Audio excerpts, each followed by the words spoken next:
Shefi po ma fut pas pune, sepse burri nuk po mundet dot. Aula e Fakultetit të Arkitekturës kishte një nxjerrë të thellë metali dhe pluhur akademik. Unë, Nora, isha asistencia e re në departamentin e projektimit, një pozicion që kisha fituar me vështirësi të madhe pas 2 vjetësh pa punë. Dhoma ime e punës ishte një kubik i vogël pa dritare në fund korridorit, ngjitur me atë të profesor Zev Dervishit, një figurë monotolike në botën e arkitekturës shqiptare, autori disa nga ndërtesave më ikonike të kryeqytetit. Burri im, Klaudi, ishte shtrirë në shtrat për 3 muaj pas një aksidenti në punë që i kishte dëmtuar rënd shpinën. Pensioni i përkohshëm i tij ishte një përqindje e vogël e pagës së tij të vjetër të punonësit të udhëzinës, dhe unë isha e vetmja që mbante shtëpinë e vogël të bllokut ku jetonim, si dhe shpresat tona. Profesor Dervishi ishte një njeri në të 60-tat e tij, me flokë të argjend, të rregulluar, me përsosmëri dhe veshje që dukeshin si të kishin dalë nga një revistë italiane. Ai fliste me zë të qetë, të matur, që bënte që çdo fjalë të tingullonte si një vendim të pafund. Javën e parë ai më thiri në zyrën e tij në fund të ditës. Zonja Nora, filloi, pa më ngritur syt nga skica para tij. Dua që të riorganizoni arkivin tim historik, të gjithë projekt nga viti 1978 deri më sot. Kërkohet kujdes ekstrem, disa nga vizatimet janë të brishta. Ishte puna ime e parë. Ula në bodrumin e fakultetit, një hapësirë të madhe me erë pluhuri, ku raftet e drurit të zbehur mbajtën dekada të tëra të punës së tij. Ditë pas dite, pas orarit të punës, kthehesha atje. Gjeta projekte të pabesueshme, qendra kulturore që nuk u ndërtuan kur për shkak të rënies së komunizmit, kisha të reja për fshatra që ishin zhvendosur, shtëpi private për njerëz që tani ishin të vdekur ose të humbur. Çdo mbrëmje rreth orës 8 profesori zbriste. Ai shihte punën time duke kontrolluar çdo dosje që kisha krijuar. Nuk fliste shumë. Ktu, thoshte duke treguar një vizatim, kjo linjë, shiko, të duket sikur pret hapësirën. A e shikon? Unë shikoja dhe fillova të shoh. Në vend që të shihja vetëm rreshta në letër, fillova të shoh synimet, luftën për të krijuar diçka të përhershme në një kohë të paqëndrueshme. Një mbrëmje ai më tregoi një projekt, një shtëpi e vogël në Bregdet. Kjo ishte për gruan time, tha ai me një ton që nuk ishte pasur më parë. Ajo vdiq para se të fillonte ndërtimi. Kancer. Më vjen keq për shpërita. Ai mbylli dosjen. Arkitektura është një profesion i çuditshëm. Ne projektojmë shtëpi për jetët e njerëzve, ndonjëherë pa e ditur se ata jetët do të ndryshojnë apo do të mbarojnë para se shtëpia të përfundojë. Këtë mbrëmje pas pune u bën rutinë. Ndonjëherë ishte riorganizimi i arkivit, ndonjëherë ai më kërkonte të katalogizoja librat e tij, ndonjëherë thjesht të rija aty ndërsa ai punonte, gati sikur kishte nevojë për prani. Pagesa shtesë filloi të shfaqej në llogarinë time bankare, jo shumë, por të mjaftueshme për të mbuluar një tjetër terapi fizike për Klaudin, për të blerë ilaçe më të mira kundër dhimbjes. Kur e pyeta, profesori tha thjesht: "Orët jashtë orarit, fakulteti e lejon."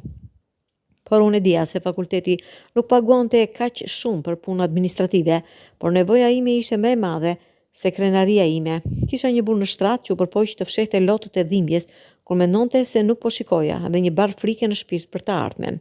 Një ditë ai më kërkoi diçka të ndryshme. Dua të shkruaj një libër, tha, për lidhjen midis arkitekturës tradicionale shqiptare dhe moderne. Do të doja që ti të bëje kërkime për mua. Do të paguhemi veçmas. Ky ishte një kontratë e vërtetë, dhe unë isha e mirë në të. Javët pasardhëse kaluan në biblioteka, duke bërë intervista me arkitektë të vjetër, duke vizituar shtëpi të vjetra në fshatra. Doja ta bëja të përsosur. Kjo ishte shansi im për të dalë nga kubiku im pa dritare. Por puna me profesor Dervishin bëri më shumë se sa të më jepte para. Ai më tregoi diçka tjetër. Një mbrëmje kur po punoja në një kapitull të vështirë, erdhi pranë meje. "Ti ke frikë?" tha. Ishte pamohueshme. "Po." "Pse?" "Sepse, nëse gaboj, nëse e humb këtë punë, nuk kam asnjë tjetër. Burri im nuk mund të punoj. Ai më ndërpreu. "Shiko, këtë arkitekturë," tha, duke treguar një foto në një kull bore në malet e Sharit. "Këto shtëpi janë ndërtuar në terrene të pamunduara, në era që thyen gurin, dhe ato qëndrojnë. Pse? Sepse kanë themel të fortë dhe janë të përshtatura me mjedisin, jo kundër ti. Ti po përpiqesh të ndërtosh një jetë, duke i kundërvend erave, jo duke u përshtatur me to." Fjalët e tij më goditën si një shtypje. "Çfarë do thotë kjo?" "Ajo që thua është e vërtetë," vazhdoi ai. "Ti je dobët, ti ke shumë për të humbur." Po pikërisht, kjo dobësi është forca jote, sepse ti nuk mund të përballesh të humbësh. Kjo do të thotë që çdo vendim që merr, çdo vijë që vizaton, çdo fjalë që shkruan, do të jetë me kujdesin e dikujt që e di se çfarë kushton humbja. Dhe kjo është çelësi për të krijuar diçka të vërtetë, diçka të qëndrueshme. Atë natë kur u ktheva në shtëpi, nuk e pash më Klaudin si një barë, por si një pjesë të themelit tim. Dhe pash punën time me profesor Dervishin, jo si një shfrytëzim, por si një mësim.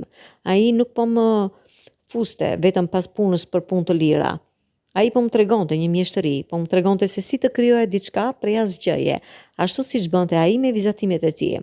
Kur libri përfundua dhe u publikua me emrin ton të dyve si bashk autor, ndryshova. Kisha mësuar të shoh mundësi aty ku shija kufizime. Fillova të ofroj mësim privat për student. Projektova një shtëpi të vogël për klient duke përdorur parimet që më kishte mësuar profesori.